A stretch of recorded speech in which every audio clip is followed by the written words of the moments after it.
Hello বন্ধুরা, তোমরা সবাই কেমন আছো? আশা করি ভালো আছো, সুস্থ আছো। তো আমিও ভালো আছি। মৌসুমি অফিসিয়াল চ্যানেলে তোমাদের সবাইকে জানাই স্বাগত। স্বাগত জানিয়ে আছে শুরু করছি নতুন একটা ব্লগ। চলো তোমরা দেখতে থাকো, আশা করি ভালো লাগবে। তো ভালো লাগলে অবশ্যই একটা লাইক, কমেন্ট, শেয়ার আর আমার চ্যানেলটাকে সাবস্ক্রাইব করে দিও। আর আমার চ্যানেলে যদি তোমরা একটু নতুন হয়ে থাকো তো চ্যানেলটাকে সাবস্ক্রাইব করে দিও। আর তোমাদের কাছে একটাই রিকোয়েস্ট, তো বন্ধুরা পুরো ভিডিওটা দেখো, তাহলে ভালো লাগবে। তো চলো আমি এখন কি করব, এখন চলে এলাম। দেখতে পাচ্ছ বেগুন, এই যে বেগুন আছে দেখতে পাচ্ছ, কালো কালো বেগুন, ছোটো বেগুন। আর এই বেগুনে খেতে ভীষণ স্বাদ হয় ছোটো বেগুন, আর বড়গুলো তো অতটা ভালো লাগে না। আর এগুলো ছোটো কচি আছে, দানাও হয় না, বড়গুলো দানা হয়। তো তার জন্য দেখো ছোটো ছোটো বেগুন নিয়েছি।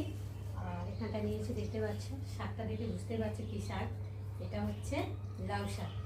তো অনেকদিন পরে ইচ্ছে হলো যে লাউ শাক খাবো। তো দেখো আমি লাউ শাকটা নিয়ে এসেছি। লাউ শাকটা পুরো টাটকাই লাউ শাক। দেখো কতটা ডোব কেটে কেটে এনে বিক্রি করছিল। তো দেখো আর পাতাগুলো দেখেই বুঝতেই পারছো যে দেখো মানে কতটা কচি কচি পাতা আর ভীষণ টাটকা। দেখো এখন আমি এই লাউ শাক করবো। তো আজকে আমি লাউ শাক কীভাবে করবো আর কী দিয়ে করবো তোমাদের সাথে শেয়ার করবো। তো চলো তোমরা দেখতে থাকো। লাউ শাকটা টেবিলে রাখলাম। আর এখন মাছে নিয়ে এসেছি। তো দেখো এই যে আমাদের জন্য মাছ এনে কেটে নুন হলুদ মাখিয়ে টাকিয়ে রেখেছি। আর আমাদের চুনের মধ্যে কটা চিংড়ি মাছ পেয়েছিলাম। তো দেখো সেই চিংড়ি মাছটা ভালো করে কেটে একসাথেই কেটে দিয়ে নুন হলুদ মাখিয়ে রেখে দিয়েছি। তো বন্ধুরা বসে পড়লাম শাক কাটতে। তো দেখতে পাচ্ছ লাউ শাকগুলো কেটে কেটে ছোটো ছোটো করে নেব। আর লাউ শাক সবটা মানে পাতাটা নেব না, অত পাতা কী হবে, অনেকটাই হয়ে যাবে। তাই যেগুলো মানে কচি কচি পাতা দেখবো সেই অল্প অল্প করে পাতা নেব। পাতা নিলে তো একটাই হয়ে যাবে, ভালো লাগে না অত বেশি পাতা, তাই না বলো? একটু ডাঁটাটা চিবাতে ভালো লাগে, তো ভীষণ ভালো লাগে। তোমাদের কাদের ভালো লাগে তোমরা কিন্তু আমাকে অবশ্যই কমেন্ট করবে। লাউ শাক খেতে কাদের ভালো লাগে।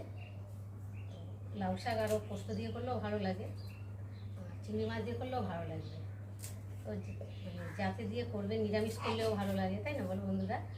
তো দেখো আমি এখন ডাঁটাগুলো ছোটো ছোটো করে কেটে নেবো আর পাতাগুলো রেখে দেবো, কালকে বাটা ফাটা খাবো। তো লাউ পাতার বাটা খেতে ভীষণ ভালো লাগে। তোমার কারা কারা লাউ পাতার বাটা খেয়েছো আমাকে অবশ্যই কিন্তু কমেন্ট করবে। আর কিভাবে বাটা করো তো সেটাও আমাকে জানাবে। তো দেখো আমি এখন কেটে নিই। অনেকটাই মানে ডোগ আছে, 5টা 6টাতে এতগুলো মানে খাওয়া সম্ভব না, তাই না? অতটা নেবো না, কিছুটা নেবো আর কিছুটা রেখে দেবো। আর বেগুনগুলো কাটছি, দেখো এই দেখো বেগুনগুলো দেখতে পাচ্ছ একদম কচি, ভিতরে কোনো দানা হয়নি বেগুনগুলো। মানে যে বেগুন দেখবে বেশি কালো, একদম কালো কুচকুচে, সেই বেগুনটাই খেতে ভীষণ টেস্টি হয়। খুব একটা দেবো না, একটা দুটো দেবো বেগুন, মানে এক গাদা করলে তো মানে খেতে ভালো লাগে না। যে কোনো জিনিস অল্প করে রান্না করবে বা অল্প খাবে তো সেই জিনিসের টেস্টটাই আলাদা হয়, তাই না? ডোক কেটে কেটে নিয়ে গেছি, ডোকেরগুলো নেব। আর অতটা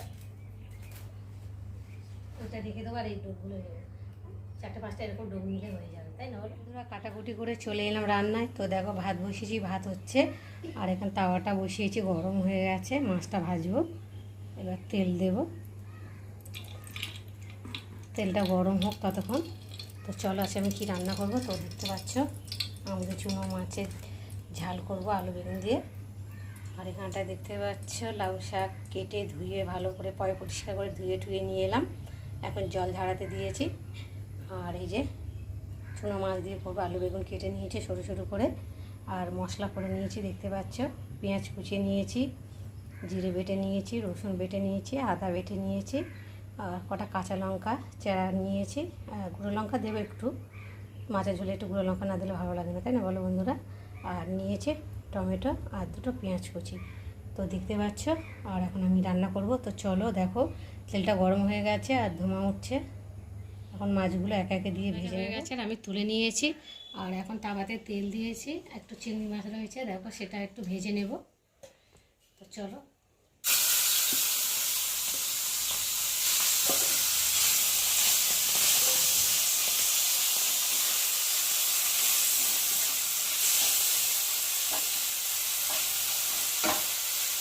তরকারি থেকে তুলে নিয়েছি আর কড়াইতে এখন তেল দিয়েছি, তেলটাও গরম হয়ে গেছে। আর এখন আমি লাউ শাক বসাবো, তার জন্য ফোড়ন দিচ্ছি, দেখতে পাচ্ছ পেঁয়াজ ফোড়ন, আর দেবো একটু শাক তো রসুন ফোড়ন দেবো।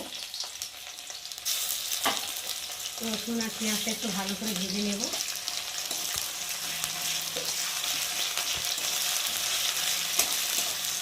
পেঁয়াজটা ভালো করে ভাজা হয়ে গেছে, একটু লাল লাল করে ভেজে নিয়েছি।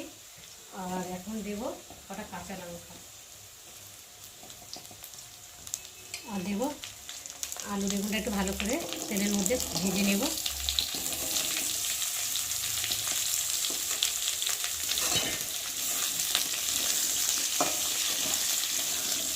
একটু ভালো করে ভেজে নিই। আলু বেগুনটা ভালো করে ভাজা ভাজা হয়ে গেছে, দেখতে পাচ্ছ। আর এখন আমি এর মধ্যে আদা বাটা আর জিরে বাটা দেবো। দেবো নুন, দেবো হলুদ গুঁড়ো দিয়ে মশলাটা আলুর সাথে আরেকটু ভালো করে ভেজে নেব। আর ভেজে রেখেছিলাম সেই চিংড়ি মাছ কটা এর মধ্যে দিয়ে দেবো।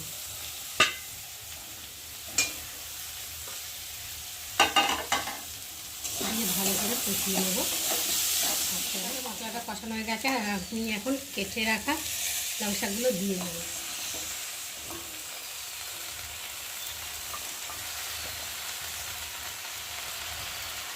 দিয়ে একটু ভালো করে নেড়ে দেবো, মনে যেন এক করা, আর ভেজে গেলে একটুখানি হয়ে যাবে, তো তোমাদেরকে দেখাবো। ওটা তো আর ছিল না, অনেকটাই হয়ে গেছে। তো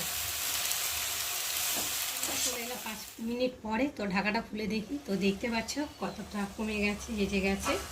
আর তখন নাড়া যাচ্ছিল না, এখন দেখো নাড়তে সুবিধা হয়েছে, মানে হেজে গেছে, তারপরে কমে গেছে।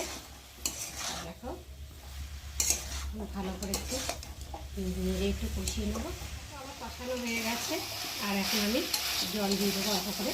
তো অনেকটাই সেদ্ধ হয়ে গেছে, দেখতে পাচ্ছি দেখো আলুটা কষাতে কষাতে অনেক, লাউ শাকের মধ্যে জল ছিল, তো অল্প কষাতে কষাতে সেদ্ধ হয়ে গেছে। আর এখন আমি অল্প করে জল দেবো, কেননা ডাঁটাগুলো তো একটু সেদ্ধ হবে।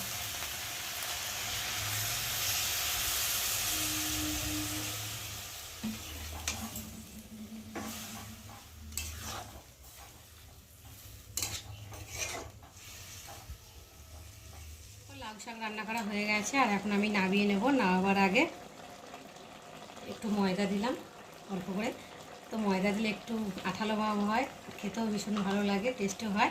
আর দেবো স্বাদ মতো চিনি, চিনি দিয়ে একটু ভালো করে নেড়ে নেব।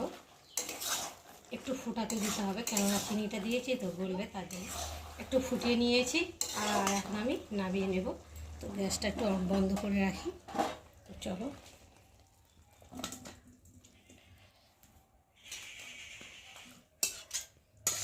তো বন্ধুরা আমার লাউ শাকের রেসিপি কেমন লাগলো তোমরা কিন্তু অবশ্যই কমেন্ট করবে, আর ভালো লাগলে লাইক কমেন্ট শেয়ার করে দেবে। তো চলো, আবার তোমাদের সঙ্গে দেখা হবে পরের ভিডিওতে, ততক্ষণ তোমরা তোমাদের খেয়াল রেখো।